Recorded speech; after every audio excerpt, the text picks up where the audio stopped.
like Jamie? I just did. Jamie, Yeah. I just need to tell you that yo has always been a part of me. Okay, in Ooh. some You came out with the way, yos, huh? shape, or form. Exactly. I came out yoing and not crying out of my mother's vagina. Okay, that's how deep it goes, and that's how throwback it Eh, is. diablo. No, but I Now- mean, like in conversation, but like, were you yeah. normally yelling out "yo" for an extended period of time? No, I was not. You are correct in that arena. You're correct. Okay. So that's But what I mean.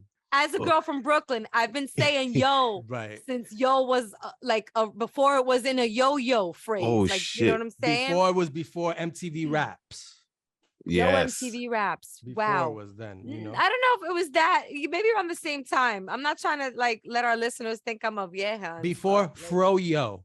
Bro, yo. Before Fro-Yo. Froyo was a thing, because it's a thing now. Speaking of, hi, New York City. Hi, this is the Latinos Out Loud podcast. Everybody outside of New York City, you're good. I'm saying hello to New York City right now because it's a heat wave. And I'm Coño. checking in on everybody. Caliente. Everybody in New York City, are you okay? Tap in. I'm gonna Tap give you a in, let me word. know. I'm gonna give you a word to describe the weather right now. And tell me if you think this describes it. Sweltering. Ooh. Sweltering heat. Yeah. Conchole. That's the word I that comes to mind. I'm gonna use say sticky. It's been very sticky. Ew. Sticky. That's sticky. Frank, icky. do you have a word? Caliente. Okay, I like that. Spanish. Good Yeah, choice, good choice. caliente. Karen would say caliente. Well, it is caliente here at the Latinos Out Loud podcast, just letting you know where you are. I'm glad to hear everybody's okay and that you guys look hydrated. You guys look like you've been drinking your water. I'm Yep. drinking a little Bud Light seltzer right now. Aight, me too. Ooh, Wow. I don't wanna organic drop- plug. They're coming Organic through. They're plug. coming through. They're coming through all Organic summer. plug. All summer. Advertising. You know, usually we leave this for the ads, but Yeah. I'm actually drinking it right now. So shout out to Bud Light Seltzer Retro Tie-Dye Cherry Limeade. This is, All right. you know, I feel like I'm in Woodstock right now with this tie-dye drink. But You look like you're enjoying it, but I think you should pour a little out for the mafia homies, right? Oh, yo. I what saw is that. happening, Frank? Can you tell us what is happening right now What's with all our happening? favorite mafia Forget pop about it. culture actors? What is happening? about it. Who we just lost someone. Paul We just lost Sorvino. someone. Today. Today, a few right? hours ago. Holy Paul smokes. Sorvino from Goodfellas. So wait a minute. The Paulie Walnuts, Ray Liotta, and Paul Sorvino have died like within like the first month or two, or like 2 months, right? I think. yeah, they're all recent. And you have to add in James Caan from Godfather. Yeah. Holy If shit. you want, yeah, this is it's like, you know, God is whacking all our favorite favorite Holy mafia shit. actors. Wow. Wow.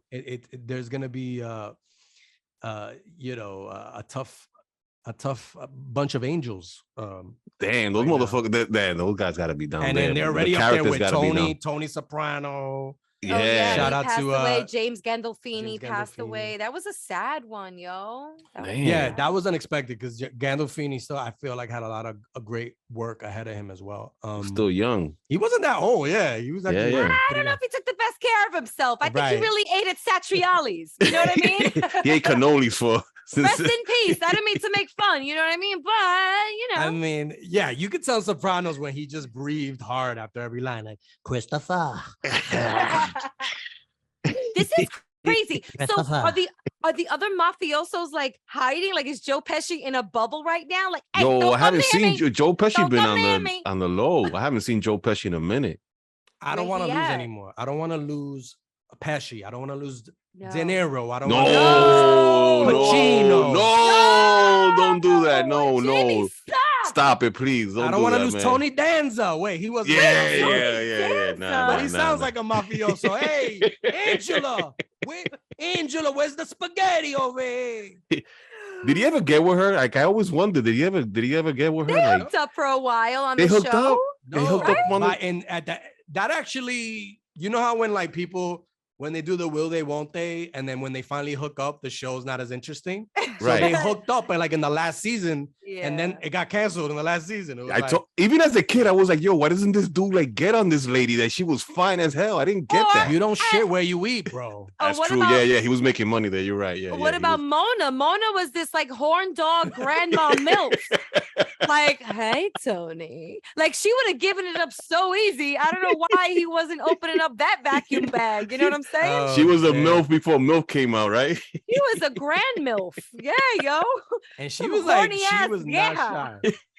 She would be talking about like having sex like right in front of the kids and shit. She'd be like, yeah, I just came from spending the night with Walter. And then the kids are like, huh? Right. The writing on that show, it could have been a little he too, if you know what I'm saying. Right? Like, well, we know she was really the boss. Forward. At the end of the day, she was the boss in the bedroom. Oh, for Jamie. Mona, what are you doing? Tony, I need you to clean something pronto in the kitchen with me. Come on. With the lights off. Bring your broom. Bring your broom. Okay, bring your pipe. Frank, since this is happening and it kind of just seems like it's happening very close to each other, all these deaths, is there a conspiracy? I have to ask. You know what, Jamie? What's the conspiracy, community saying about this? Well, the conspiracy community is saying right now that, I always talk to you about gematria, right? The number gematrias, how gematria is very important, dates and all that. Everything they do is around numbers, right? And the word mafia comes out to gematria, you put some provolone on it. There you go, a little bit of everything. Delicious. Can you put it on semolina? Yeah. I love semolina. Some prosciutto, you got a little prosciutto in there with some, Right. Throw in some Zeppelis, please. Dang, I bought Carmine's. I like Carmine's. You guys ever been to Carmine's? All right, now we're going away from the topic. We're talking about Italian food. Frank, and I'm hungry. What is it? Go back. All right. Well, the word mafia comes out to their most important number, which is, I don't know if I told you guys 100 times, the most important number in gematria is 33. So the word mafia comes out to 33. So I don't know what it has to do, 33, and it's, I don't know, it's a coincidence, but I got to look further into it, Jamie. It's there's something behind it. We have to look deep into it. Well, until we do, I'm going to watch Goodfellas. Next time I watch Goodfellas, it's going to be with a heavy heart, man. I'm going to be like, damn, yo. Yeah. We lost, a couple guys up in this film. So, and again, a lot of the other, other actors from different, mafia centric films and TV shows. So, those movies, man, it's crazy. Those movies, it's like they're in our DNA. It's like we've watched them I don't know. I've watched each one over 10 times. So those movies, I also feel like whether they come on while you're in flight or if you're homesick, Christmas, or if New there's Year's, a pandemic, yep. Whenever it comes on, you just watch it. Goodfellas is that film for me. It's one of those films for Goodfellas. I always find something new. So every time I watch Goodfellas, I find something new in it, right? It's that type of movie where it's a long movie, but it moves fast. Yeah. Yes. And I always wanted to walk into some place like Ray Liotta walks into the Copacabana, right? Yeah. Oh yeah, through the back door, the side door. Yup. Oh yeah. Then just having many conversations with people as you walk by them. Like, yo, you still here, bro? Yo, go home to your kids, bro. And then just keep walking through the kitchen. Didn't he get a piece of bread and dip it in sauce or something as he was walking to the seat, or did I make that up? No, I think he did. I think he did. You got to get a little bit of you got to taste something in the kitchen if you walk through the kitchen. Yeah. Meanwhile, homegirl, do you know what it is to be a woman as a man is taking her through the back way of the Copa? What that must have felt like. She was like, yo, I thought you worked in construction or whatever the fuck. Yeah. Funny. That's how you do it. That's classy. How you do it. So classy. RIP to all those, And wait, didn't they set up the table for him? When they arrived, they flipped the table and set it, or am I'm trying to remember details. No, yeah, and they gave him it was the best VIP, table in the house. Come on, they had the best. And then right when he sat down, already somebody was like sent him a drink. It was like, this is this drink is coming from that table over there. And it's like, classic. Oh, thank you, bro. Thank you, man. Yeah. Classic. Well, RIP to all these mafia guys, and RIP to a certain food that Jamie's obsessed with. Yo. Okay, I so see right it on the before- show notes. What? Right before we got on air, I got like a notification, and I'm like, okay, who else? Did someone else pass snap. You away? look Did some other- bothered. I know, You look man. sweaty You and look disheveled. What's going on? Wow. Okay. I didn't think I was gonna get that sort of treatment. You look horrible right now. You look about to pass out. Are you going through something? Check it out. Do you want to sit this one out? Or? Snap. And here's the thing. And so I just found out the Choco Taco has been discontinued. Oh, Or the Choco Taco, however you want to pronounce it. The Choco Taco. And if you don't know what the Choco Taco is, because evidently, No idea. I didn't know, and I didn't know. I have no LOL, I'll be you gotta honest. back me up on this. I don't understand how no one here knows what a Choco Taco is. Nope. Nope. Okay, so the Choco Taco is an ice cream. It's in a waffle cone, right? And it's like, and you eat, it has nuts and chocolate and ice cream on the top. Okay, now I know what it is. All Well, right, there yeah, it yeah. is. Yeah, That's yeah. why I don't know what this is. It's Right. it's encased in nuts. I would die. Right, would yeah. die She's what is Opening the it? wrapper. And You're the thing, nuts when you eat intolerant, right? everything Yeah, is together. yeah. It's in the shape of a taco. Everything is Oh, together. So okay. when you take one bite, you're getting ice cream, the cone, the nuts, Yum. and the chocolate in every bite. It's just all a big okay, mix. sounds good. Wow. And Not so, worth dying, but it sounds good. so it's discontinued. They're not making it anymore. And look, Oh, yes, good. some people might think the Choco Taco is like some form of Klondike cultural appropriation. You know what I mean? I like Oh. Klondike bars. Those are the best. It is from Klondike. What would you do for Klondike bar? Oh, would you no do for a wonder. Klondike Now I know why you like that. bar? Now I know why you like that. I would do a lot for a Choco Taco. I would go through a gang initiation for a Choco Taco. Like, you really want this, ese? Jamie.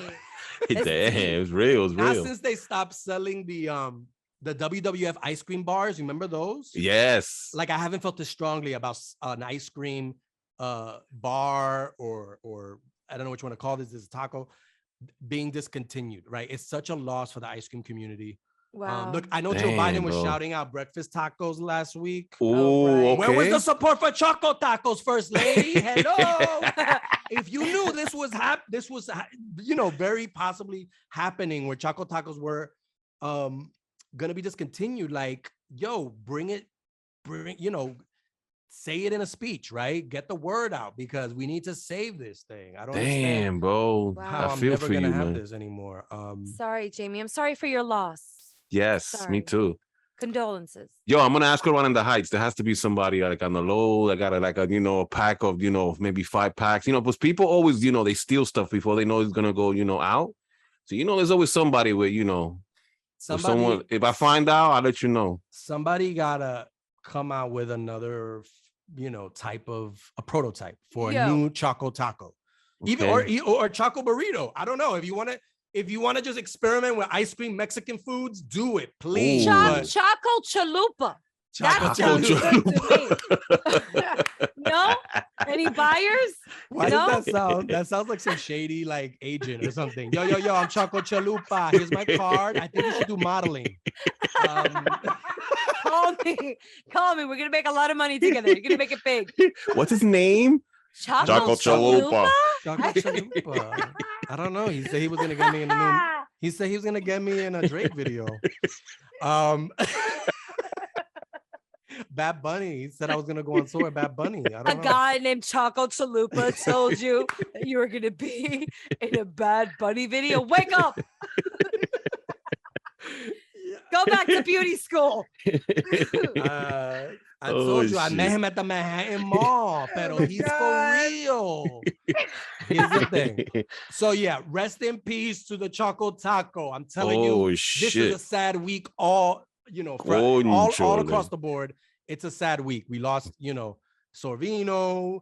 Now we lost the Choco Taco. Damn. So I need some good news. I need some Yeah, good news. yeah. Rachel, Yes, please, Rachel. can you please? I got your back. Yeah. I got your back. Good news is my middle name. Okay. All right. All right, guys. I'm gonna keep it as short and sweet as possible. Because I know we're all still mourning some losses here.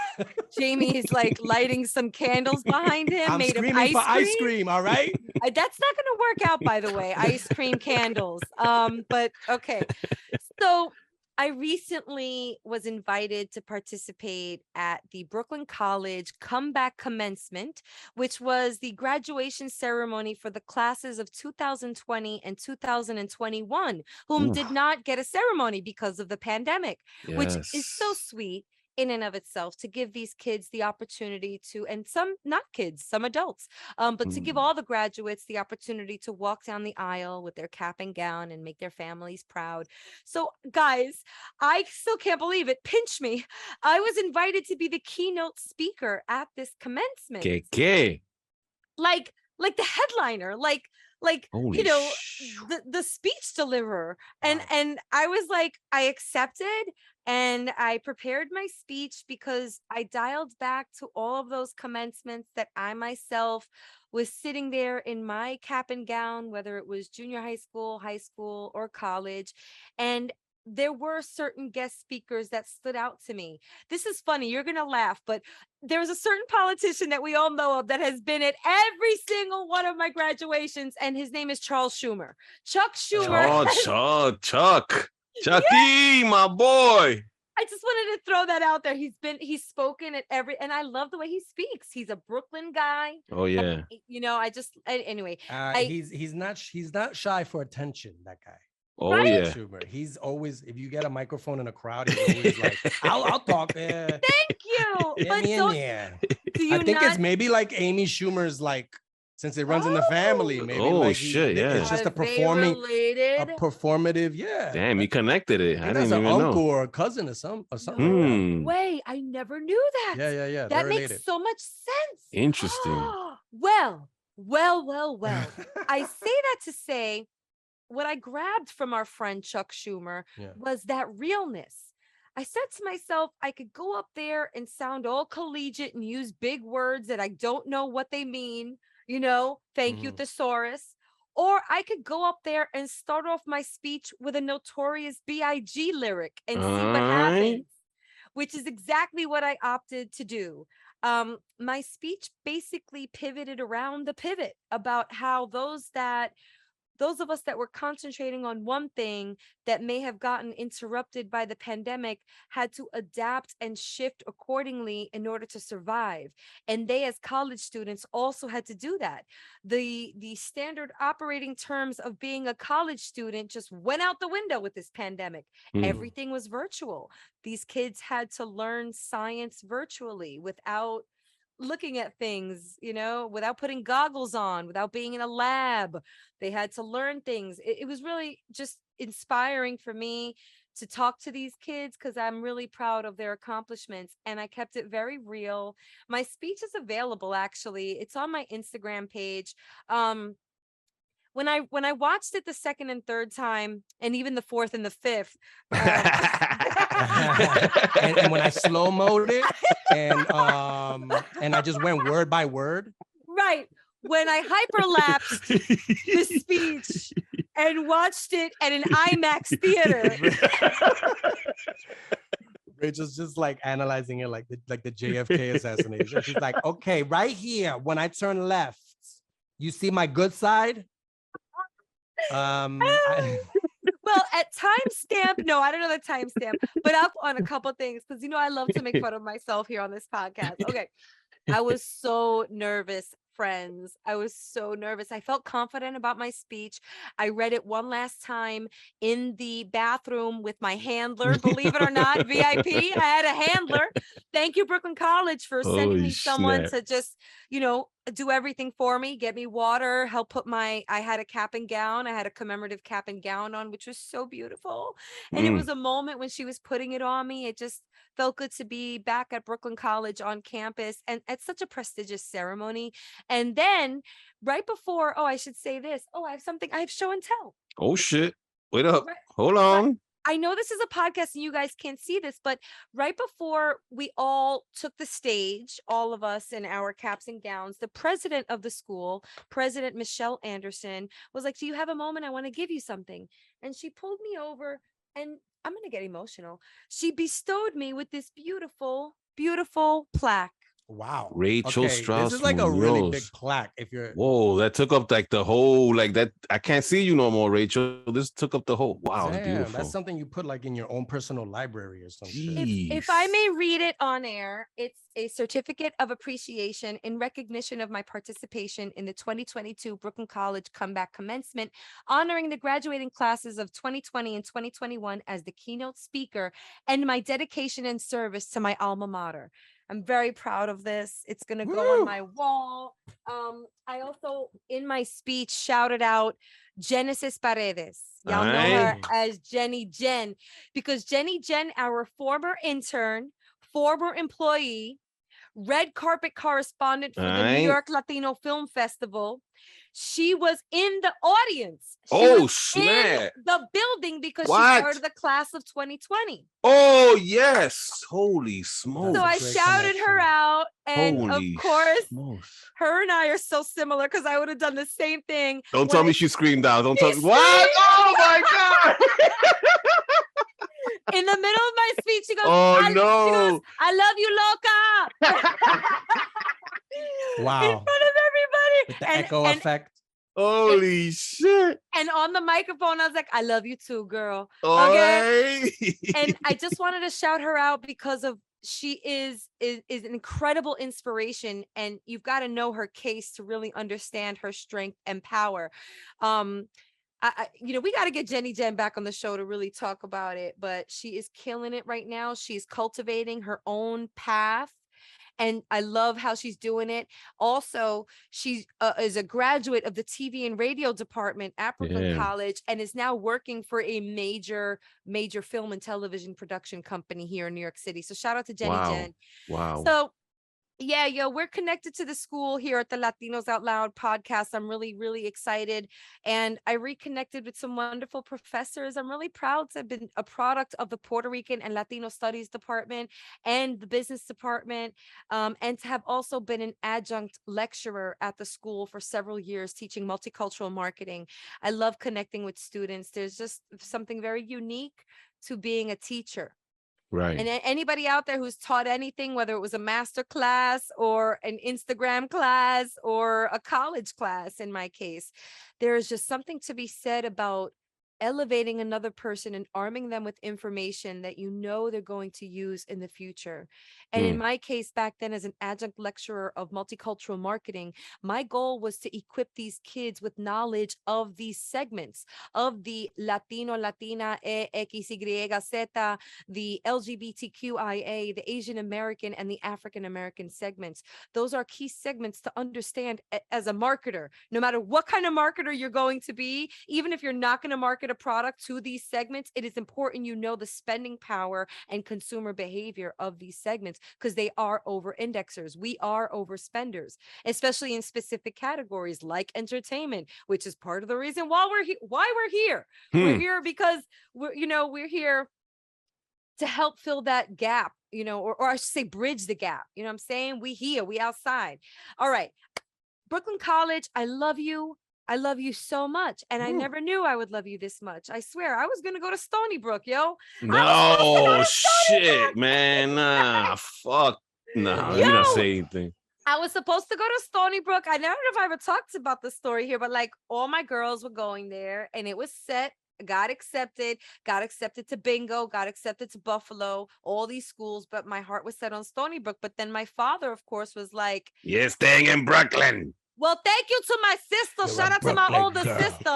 Shout out to my older sister that fucked everything up for me because she went away to school and came back a diabla.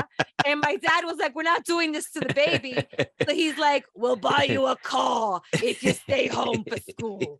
And if you don't like Brooklyn College after a year, you could go to Stony Brook. And I ended up loving it. I ended up getting a job in my field. So I started working, commuting, being a full-time student, part-time worker. It was great. And I got a well-rounded education. And I never knew I'd be this connected still 21 years after graduating.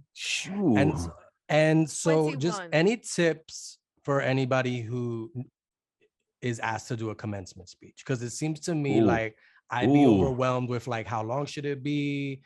where can I be funny? Where should I be serious? So any tips for anyone who has to do a commencement speech? I have very many, but again, that would be a masterclass, and you guys have to pay for that. I can't be giving all that away. This was I'll give a few. Really... I'll give a few. Okay, I was like, we could totally make this an ad. So if you want Rachel's commencement masterclass, pay $29.99 and COD for 4 weeks. Cash on delivery. They don't even use that term anymore, right? Like, okay, look, I cannot do a masterclass. This was my first commencement address, but not my first address, and not my first time at the speech rodeo. I think every time I've done this, I always have to bring it back to who I am. Yes, I'm speaking at a prestigious place at the Walt Whitman Theater of Brooklyn College. This place holds, I think, 2,000. There's several thousand graduates here, a lot of important people, you know, but I said, who would I be if I showed up here 21 years after getting my diploma and knowing it that I'm the same person that I was back then? How can I come up here and pretend I'm somebody that I'm not? So I tapped into Notorious B.I.G. because who is Rachel La Loca? She loves Notorious B.I.G. and my love for Brooklyn runs deep. And so I threw in a few lyrics, and every time I threw in a lyric, I got a "yer" from the audience. So I say that because find your Notorious B.I.G. Find your connective tissue that you can keep touting and sort of re-engage and elevate or escalate with the audience. I felt like every time a lyric came out, I grabbed at their heartstrings more and more. And then, so find your Notorious B.I.G., whatever it is. It could be Wilson Phillips. You know what I'm saying? Like, it doesn't have to be you gotta hold a rapper. On. Right. You gotta hold on. Hold on. Oh, shit. For one more day. For one more day. People are going to be like, wait, what? Is that a song? I used to love that song. Exactly. So find the Wilson Phillips. And then the other thing is, for inspiration and like where to like be comical, those points, although some were scripted in my speech, many of them came out organically, and I felt the audience and the vibe. Once the first "year" came out, because I started the speech with "Is Brooklyn in the house?" without a doubt. Yes. So that's the biggie. That's the biggie line. I thought you were gonna go with, so you know, like they say, more student loans, more problems. You know what? Next time I'm going to send you my V1. If you could just review and punch up and then send it back, that's a good one. I missed that opportunity. Damn. Well, I don't know if the president would have liked that kind of joke. No, I don't know if you'd be invited back. So maybe yes, facts. It's a good day. I don't know about that. Well, anyway, find the Notorious or Wilson Phillips, and then find the realness. And then, like, if you're a comedian, they're going to be relying on you for some comical moments. But if you're not a comedian, just be you, like, and let the moments that are organic to you come out. They will present themselves. And prepare. Look, I was writing for a few days before, but for some reason, the night before, I was in front of that mirror saying it over and over and over again. And I didn't cry. Guess what? I'm in the bathroom with my handler in my cap and gown saying the speech into the mirror in the Brooklyn College women's restroom, and I started crying. And this is like 5 minutes before we're going out. I'm like, oh no, my eyes are going to be swollen. My makeup's going to run. Oh, great. This is an indicator I'm going to cry on stage now. But it was like in our Room 28 days when I would be backstage. Oh no, I don't know my lines. Jamie, I'm not going to do good with the sketch. Get somebody else to do it. I forgot my lines. As soon as I got out there, it was just a whole game changer. I felt so comfortable. I felt great. It's such a huge accomplishment. I'm so happy that I get to share it with you guys here on the podcast. I know I'm talking a lot about it, but I'm really so... Don't stop, girl. Don't stop. I'm proud. I'm proud to be on the alumni. Beautiful. I'm proud to be an alumni. I'm proud to be on the Alumni Association, and I'm proud to do everything else. I'm giving back to this institution that really gave me some of my best friends, a great education, and a place to escape from my parents. You know what I mean? Like, is this an excerpt from the actual speech? No. I was going to talk about my friends. I had a whole portion, but they gave me 10 minutes. Oh, one last tip. I asked for how much time I had, 10 minutes. I used 8 minutes and 30 seconds. I left a minute and, change for anything else that would have came out, or a standing ovation. You know what I mean? You got to leave time for the encore, Thank the you, standing thank you, ovation, thank you, the thank you. flowers, the autographs, the paparazzi. But where was I going to go with this? Oh, I also asked one of the producers of the event, what are some of the things that the students have been sharing about their sentiments towards learning virtually? And the overarching feedback that I got was that these students were resilient. Like their resilience must be celebrated, because not only did they do it, they did it through some very uncertain times. And they got their bachelor's degree. And many of them were veterans. Many of them were employees of the school. Many of them were parents. Many of them were over, like, what you would think is college age. And hats off to everybody. Everybody had a different story and struggle and loss.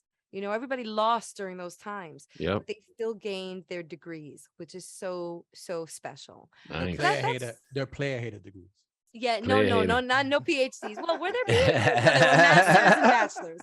Okay, well, I hope that made you happy. It really makes me happy to talk about it. I'm really happy and proud of this plaque behind me. Or this. Congrats, Loca. That was that's a that great accomplishment. Yeah, Beautiful. That's an awesome accomplishment. You got to hang it up in your wall of Loca back there somewhere. Yeah, you're gonna have to make But space. I don't know what you're gonna take down. Yo. Yeah. I don't know what you're gonna take down, but that's a museum piece right there. Yeah. I don't know. It's going to have to go next to the Webby certificate, I think. The Webby's in between the Dominican Parade Ambassador and the Webby Awards. You know what I mean? All right. Well, I have to say that a school like Brooklyn College that celebrates the arts and music and TV, radio, journalism, all of it, it really it strikes a chord, and it's also resonant with the guests that we have on today's episode. Wow. Yes. I like that. Right? I like that segue. You could teach a master class on segueing. Yes. Oh, I don't know what you mean by that. Yes. Okay. So we're celebrating the arts today because there's a new show that's part of an awesome festival here in New York City. And the show is called Acheron, the River of Tragedy. So it's very exciting that we have 2 actresses and the director from the show, and their names are Martín Balmaceda, and we also have Aline Lemus Bernal and Cinthia Pérez Navarro. Let's get into it. All right, you guys, this is the part of the show here on Latinos Out Loud where we interview someone, and in this case, someone's amazing. Oh my God, we have more than one guest. We love this, because we're not in the studio anymore, which at some point we were in a small studio and we could only have us and we barely fit. And we were smelling each other's armpits. It was so tight. Whoa, and I don't remember. Now, you don't remember how we started? I don't remember willingly doing that. But by accident, yes. How soon we forget where we came from, Jamie Devo. But now we're on Zoom and we can have multiple guests. So, and from different parts of the world, which we should talk about at some point. Okay, there is a new show that is part of a wonderful, wonderful summer theater festival here at a really cool theater, which I just went to not so long ago, the New Ohio Theater. And the show is called Acheron. I don't know if I'm saying it. I just heard it. Okay, Acheron, the River of Tragedy, Chipe Colectivo Escénico. And we have the director and 2 of the actresses with us. Please welcome Martín Balmaceda, Aline Lemus Bernal, and Cinthia Pérez Navarro. Yeah. Thank you. You got it perfectly. Yeah. That's one take, Rachel. Yeah. There was a little stutter. I didn't do the perfect landing, Nadia Comaneci. I didn't land it. You know what I mean? But I tried. Welcome, amigos, amigas, to the Latinos Out Loud podcast. It's really nice to have you here from all over the world. Could you tell everyone where you're zooming from? I think it's just fun to know that we are all over the place. Yeah. Mexico City. Woo, woo. Okay. Yeah. Like our network Sonoro. All right. Shout out to Mitzi and Yeah. Augusto. Imagine you guys are like 3 blocks away from each other right now and don't even know it. You live in the same building. You're like, wait a minute. I think I hear them next door. Imagine. No wonder I hear this loud girl, Rachel La Loca, all the time. Now it makes sense. Okay. And Cinthia, Martin, where are you guys calling or zooming from? Not calling. Where are Well, myself, Midtown Manhattan, you? All right. New Okay, York. Okay. New All York. right. Yes. The concrete Same. jungle. And Cinthia? I'm here from Cholula, Puebla. All right. Yes. Give us some points of reference. Where would someone who doesn't know where Cholula or Puebla It is? sounds cool though. I'll tell you It that. sounds right. awesome. It is a place that is 2 hours southeast from Mexico City. It has one of the biggest based pyramids in the world. Oh, It was. Wow. Yeah, and it's one of the ancient places. It's from the Nahuatl Choloyan, the place of people who fled. So we are also immigrants over here. Interesting. I love History it. lesson Ooh, up in this- here. Yeah, and, It's gonna and get also, deep. yeah, and also the best mole. Do you Best like mole. mole? Oh, yeah. Puebla, the best Best mole. food. Okay. Best food of the Good to know. world. You got me. Yes, and best Talking about food. nightlife. Yeah. Nightlife? Ah. Mhm. Yeah. We should do the show from Wow. there. Yeah. Right? Yeah, you Yeah. should Can I come. like jump? I want to like jump through the Zoom into Cynthia's apartment. Like that was quick. Wow, look at this Yeah. place. Okay, we can have fun and do this kind of improv activity all night, people, but we need to talk about your show. Yep. Oh my goodness. Okay, Martin, tell us about the masterpiece that you are directing with these lovely actresses and more and other actors. Okay, yeah. This is an amazing project, actually.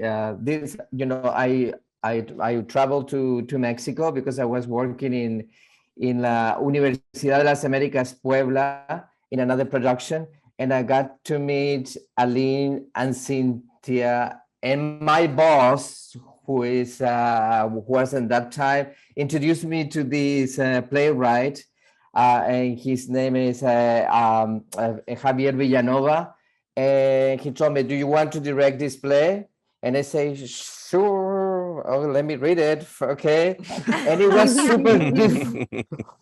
super difficult. You know what I mean? I say, "What am I going to do with this play?" Until, it came to my mind, the best thing is to work with Aline and Cinthia. And I gave the two of them the script. And from the first rehearsal, the magic started happening. Wow. So it was very, very collaborative. What we did in the beginning, we started the rehearsal, and we started working in a very easy way and collaborating with each other, improvising, and one of the things that I really like too is that Cinthia and Aline, they have an incredible movement background. So they are like dancers and actors. And the two of them, the characters of the play is for two men. And we changed it to female characters. And that can... Aline and Cinthia can talk more about that. Interesting. So that was the beginning of the project, and then it's been growing and growing and growing and growing, and now we are at the Ohio Theater, and we are super happy to be there. And this play also is about immigration. It's about two characters, that one is from Mexico, but he is a legal character in United States. And the other one is a young character who wants to cross. And the two of them are confronted, and all this drama started happening. I won't tell you more because I would like for you guys to come to see the show. Definitely. I'd love to hear kind of describe the characters both of you play, Aline and Cinthia, starting with Aline. Aline, yeah, tell us about the characters, more specifically about the character you play. Yeah, my character's name is Leonardo. He's a young man, like in his 20s. And I have always seen this guy like somebody that doesn't want to be himself. Like he wants to be something else. Like he wants to aspire to something new, something different, a better life, a better way of living. And he's always like trying and yes, and I'm a dealer and I'm a narco and I know what I'm doing. I know my business. I know how these things moves. But like at the bottom of his heart, he knows that he's not what he's saying. So when he tries to show off, the only thing that actually shows is the fact that he's a very insecure man, which is kind of a male symptom of weakness. No, you want to portray some strength, and you end up showing your main your main weakness. But it has like a strange strength, which is the fact that he never gives up. Like no matter what happens, he is still there and he's gonna make it. Like he goes through everything and he's gonna be there, and that makes him very interesting. You know how far desire can push a person to do anything, to be willing to lose and risk everything just to get to the other side. I want to share something about the play. This is yes, a metaphor between Mexico and the US, but actually the play is located between life and death. Like there's this river, Acheron, the river that divides life and death. So Leonardo, he just died. Wow. So, well, actually, he's trying to cross to this land of the death. So he's between literally life and death. Wow. Which makes this metaphor even more powerful. It is. I really love productions like this that entertain, but also have you think of, could this be what it is when you die? Like, are you in front of a river? Yes. Like, what? You know, we have Frank, made these questions. Like, what happens when you die? I love that we can use art to not answer those questions, but like just throw something on the wall and see if it sticks. Like it could be this. This is what it is in my imagination, or the cuentos that my grandmother told me about seeing the light and seeing a river. ¿Qué sé yo? You know what I mean? But I think that we can agree that like we can use art to not only share the stories like of immigration, but then we can add elements of our imagination that could be the what ifs. What if this is death? This might be the other side of death. Who knows? Wow. I know you guys are all located in different cities. Could you tell us about the rehearsal process? And then also, where are you in the process? Will you be coming to New York and rehearsing some more before it goes up on stage? Or how's that been, being over Zoom or in person? Or how has it been for your process? I think Well, Cinthia should talk. I'll jump in. Talking about the rehearsal process, it's being such a great way of working with Martin and Aline. Once we are jumping into the space, there's this like interaction that magic and joy and laughter happens, and I think we bring the best version of each other through the work, even though the piece and the themes that we're working with, they're complex, and there's, you know, this kind of like a denunciation of oppression and the circumstances of how we are talking about identity and equity, diversity, and through the piece in a way, and how complex that could be to rehearse. So we have had rehearsals in person, and also a bunch of time through the pandemic time. We have worked through online and Zoom meetings, and we attempt to keep having in-person rehearsals once we arrived in the next days to New York. Right.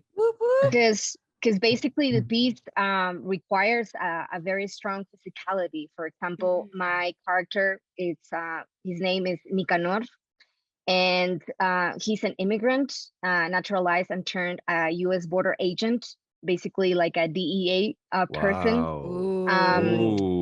And that kind of like person who's more like his presence represents like power and basically oppression, and how can you abuse through violence and through addiction and through cruelty another person, because this person has been oppressed and has been going through this transitory or this transition of crossing the border and kind of like transform in this kind of like inhuman person. So he basically has like this energy, like not with much words, but with physical presence, and that requires a lot of rehearsal. So yeah, once we jump into the theater, and soon we are restarting our time of rehearsing. Wow. Nice. To the actresses, how was it playing males in your roles? Was there any different preparation, you know, to have to go, you know, and play a male? That's a good question. I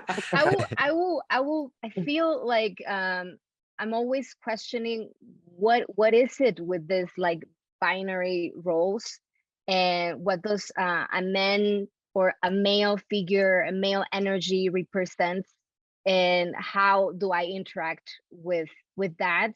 I feel like naturally I'm always tending to balance that idea of like, oh, you should behave like this because you have like a feminine body, or you should do this. Like there's all this stereotypes that I think we are questioning, and in a way we have like a denouncing, like what is that, like the male or the man stereotype of behaving.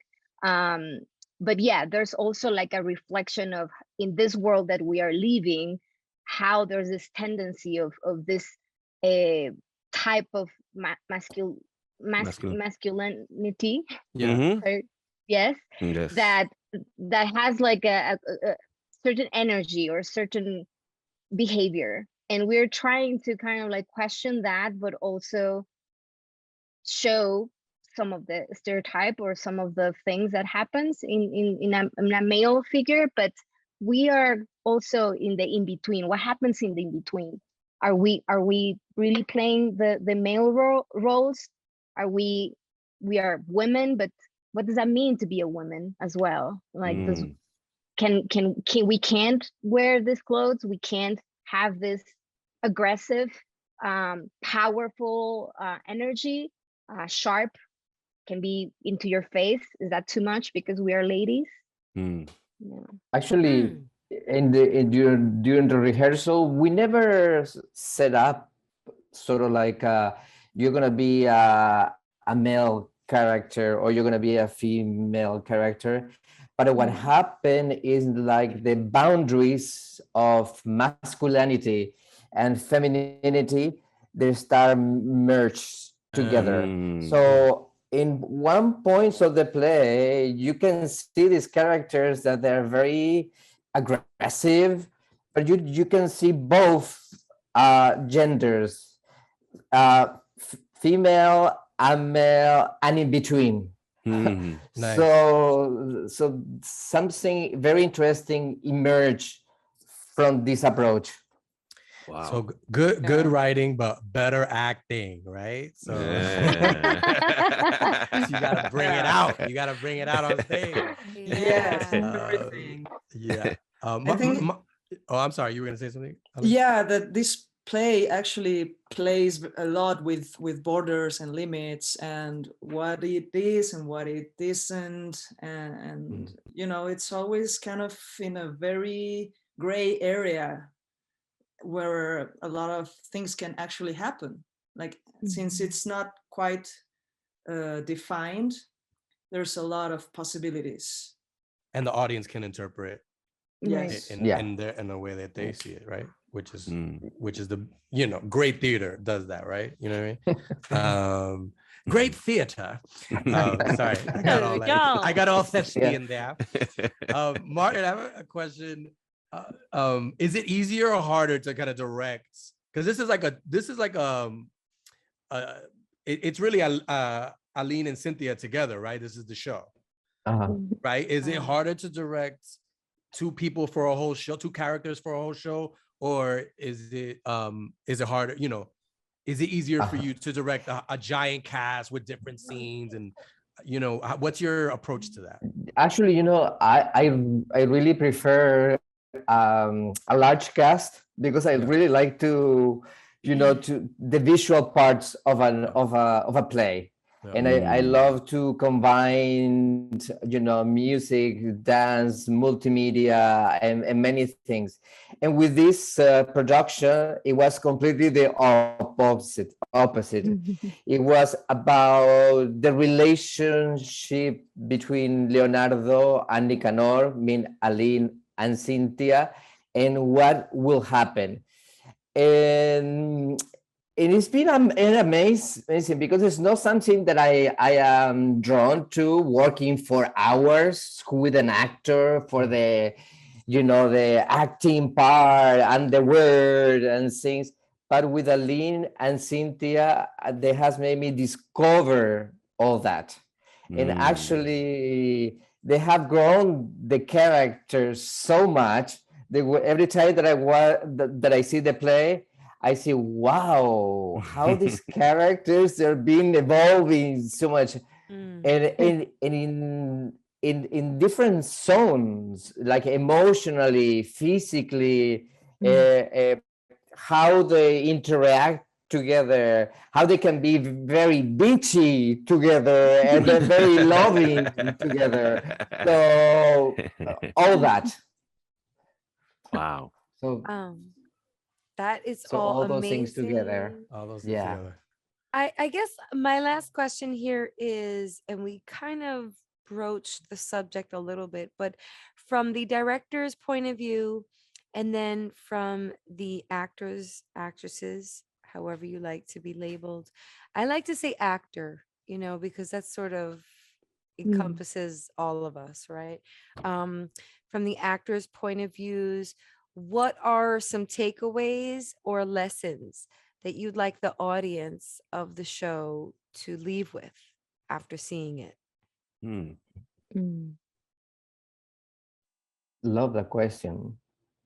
Yeah. I'm glad you do. I like it too. I want to know the answer. That's why I asked the question, because I'm making like, us they gotta think about this. and take your time. You just answer right away. Take your time. You want some like thinking music? We could put it in post. that question actually, you know, it changes through the years because we ourselves have been also evolving, not only our characters, but you know, we went through a pandemic, so it obviously changed a lot of things. And I think this play also talks about repetition and things that apparently don't change, but at least my character, he does change. Even though everything is a repetition, there's one point in which, yes, there is something that you can learn. And there's always a way of learning that can be more, or can be less violent. And also, is it really necessary to struggle? Is it really necessary to cross a border? Do you really think that there's a better life on the other side? Do you really think that you're so not enough that you want to be somebody else? Or you can stay the way you are and accept the way that things are and try to make a difference where you are. I will Thank say you. that there's no one story, only story.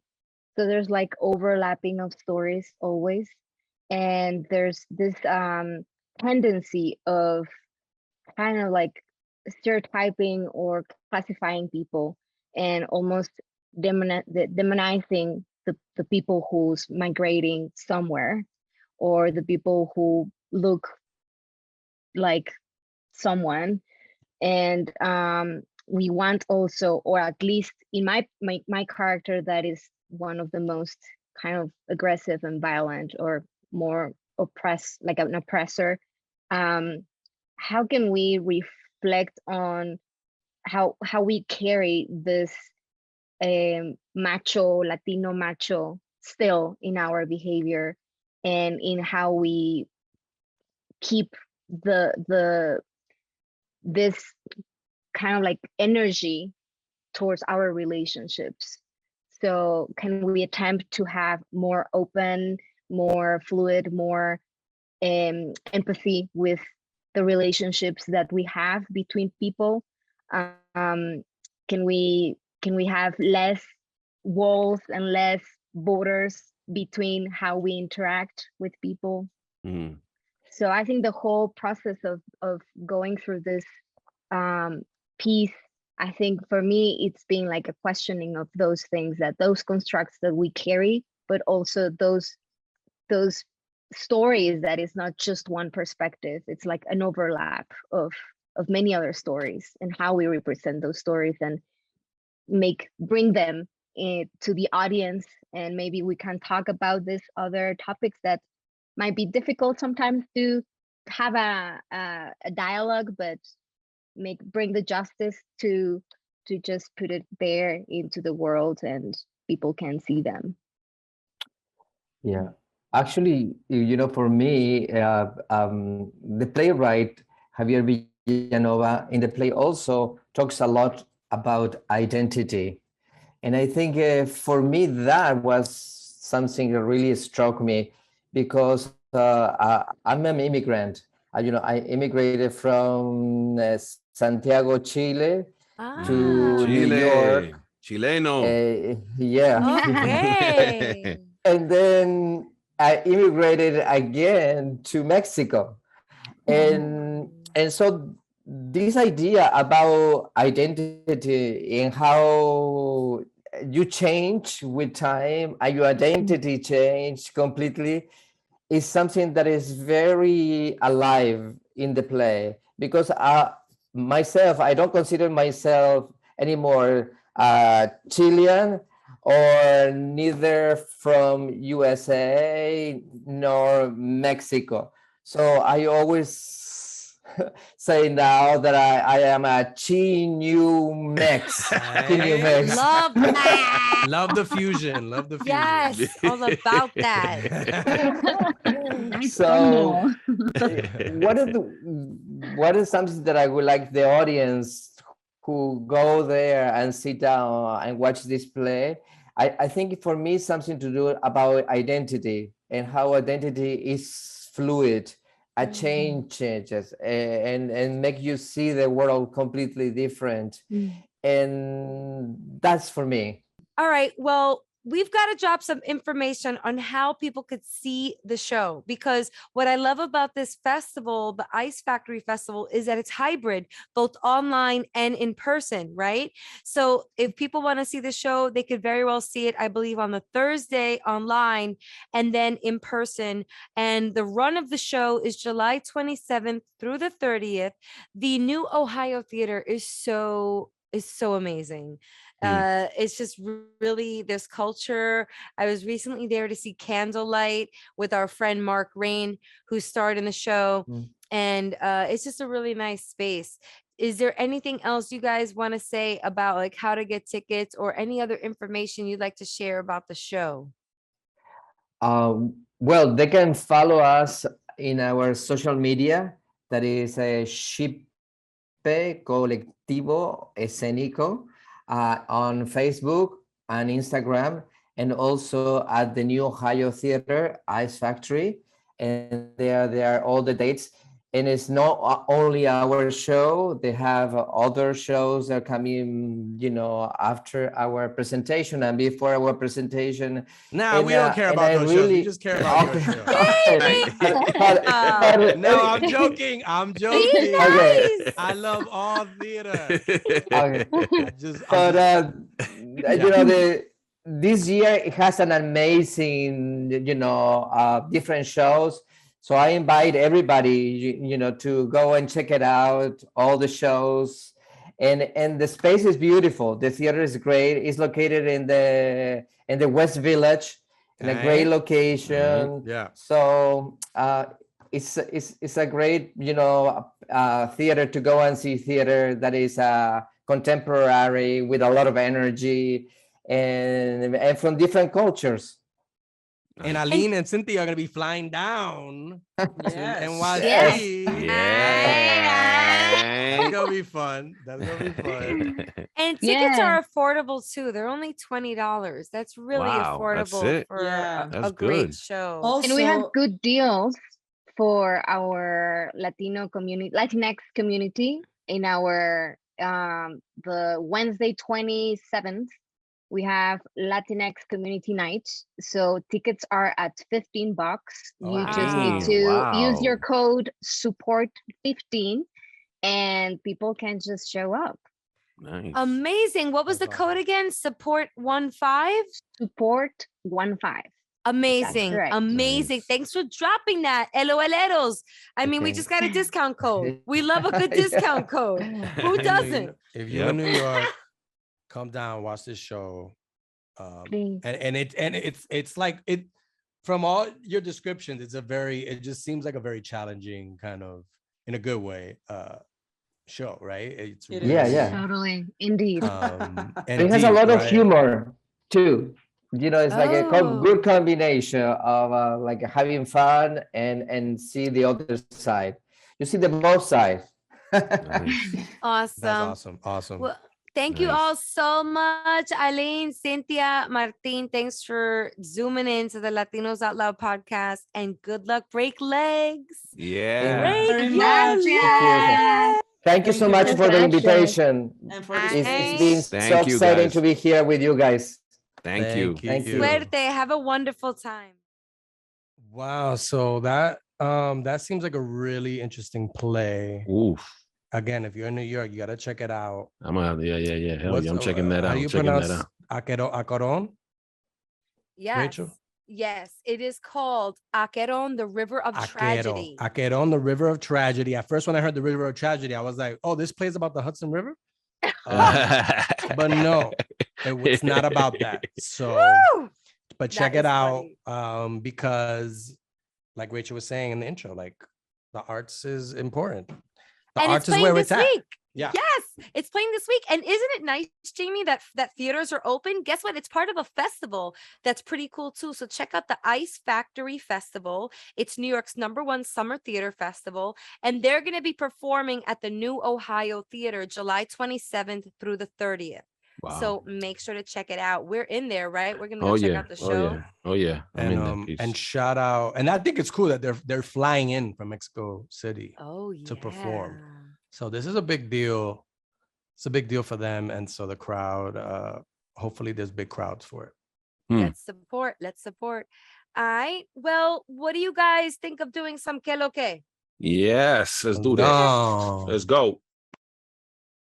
1, 2, 3, vamos a bailar otra vez. Que lo que, que lo que, que lo que, que lo que, que lo que, que lo que.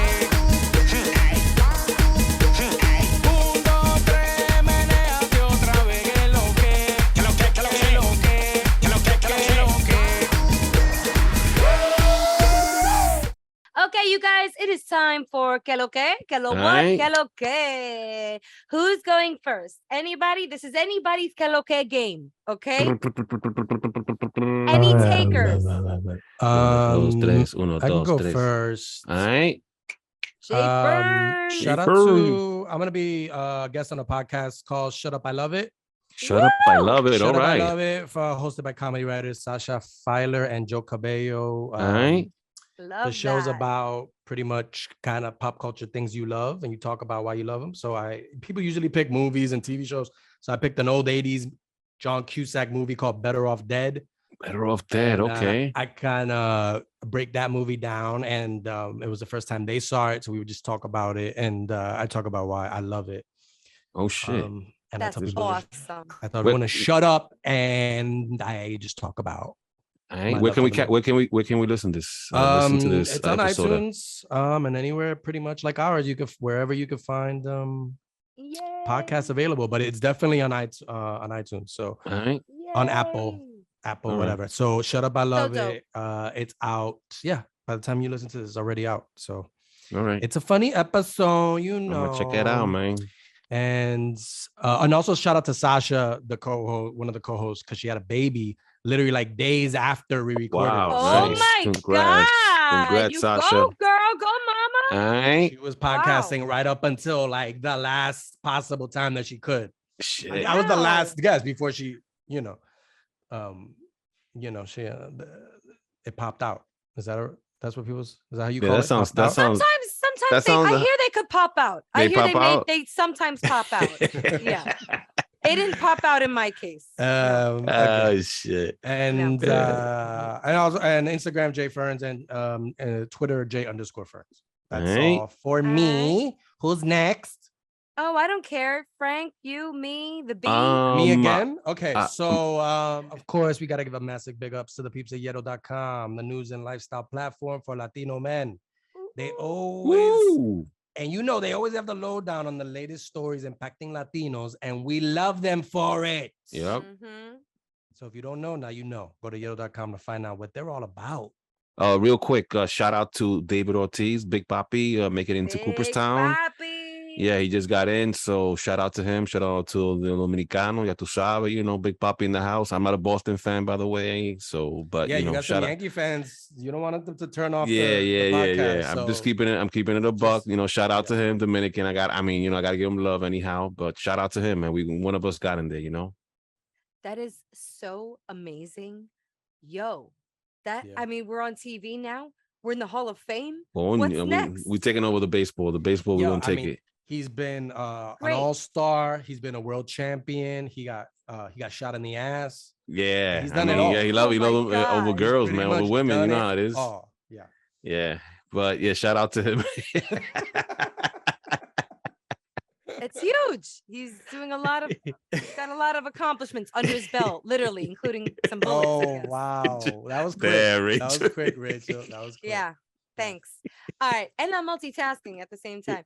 Okay, Frank, that's really great. I love that you call out like things on our culture. That's so Yeah. important, That's so good of you. You're in tune with our culture and I where mean, we're come going. on, yo. I mean, we know first generation, baby. We gotta, we gotta always call it out, We Yeah, eating up yo. baseball. Baseball's Call it ours, out. man. I mean, you got players from all Latin countries, but Dominican Republic, I think, is maybe has to be in the top 3 in terms of players right now. We're killing it.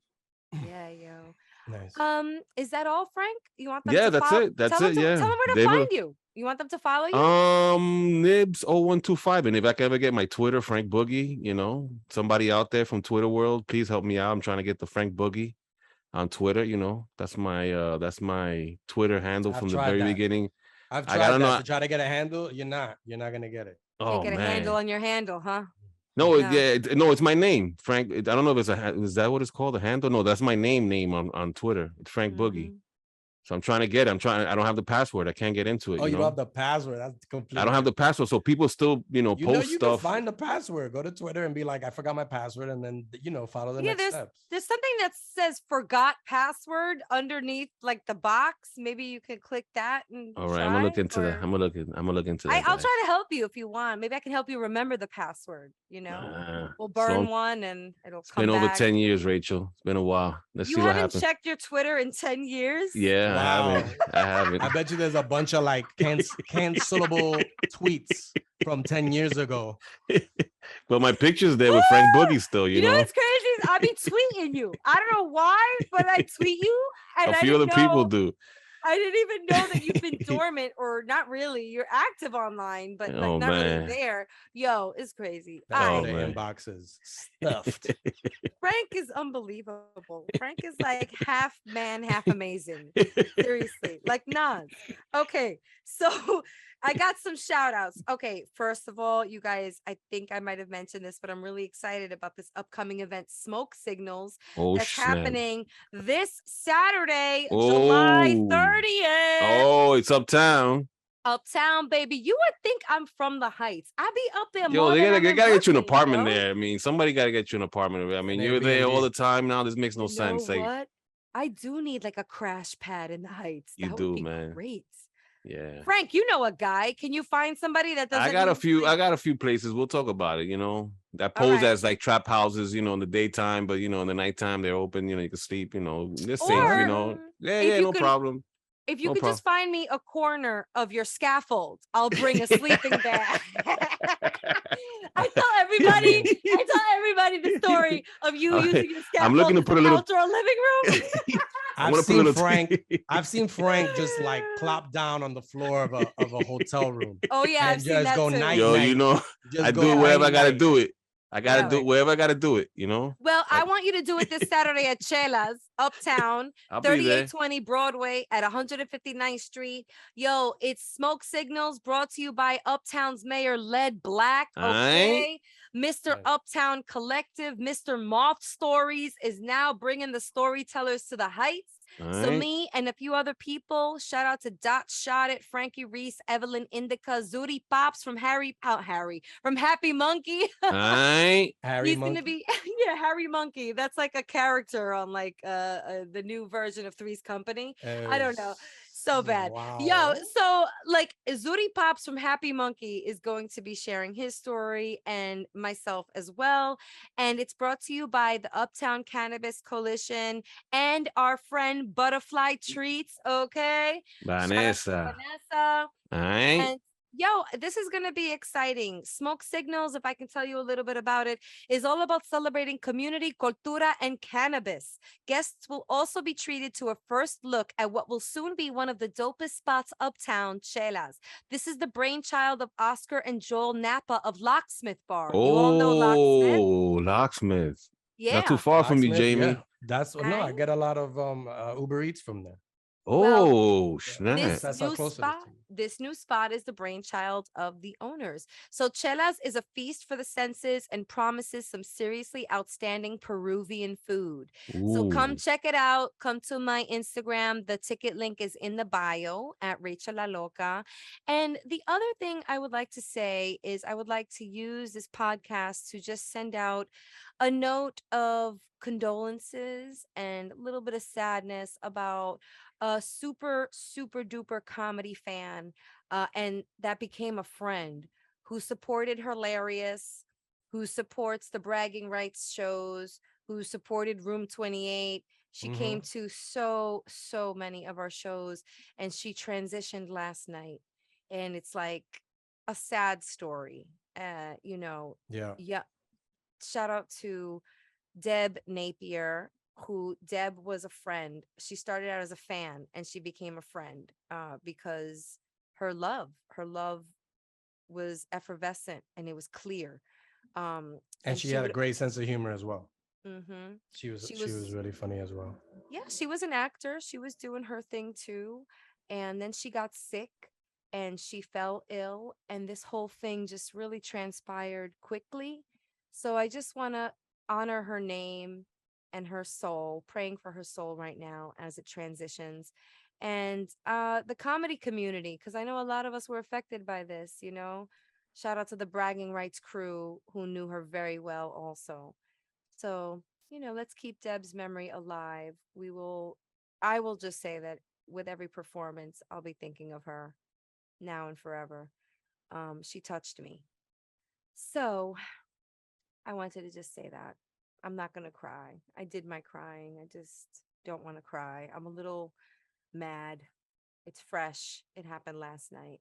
Yeah. Wow. Yep. So everybody out there, cherish the moments, cherish your loved ones. Yeah. Whoever you hug, give them a little bit of a harder hug. If you Wow. Definitely, definitely. And just before, and you know, I want to her family too. I just want to give a shout out to her Condolences, family and yeah. condolences. Yeah. And before we go, just shout out Paco de Pablo, our producer supervisor, Mitzi Hernandez, our producer, Mitzi, and Paco. And Augusto Martinez, our audio engineer. August. This is how we do our show with them. So Always love. without them, you're not gonna hear Nada. nothing. Nothing. Right. So Well, I guess on that note, we out. Crack.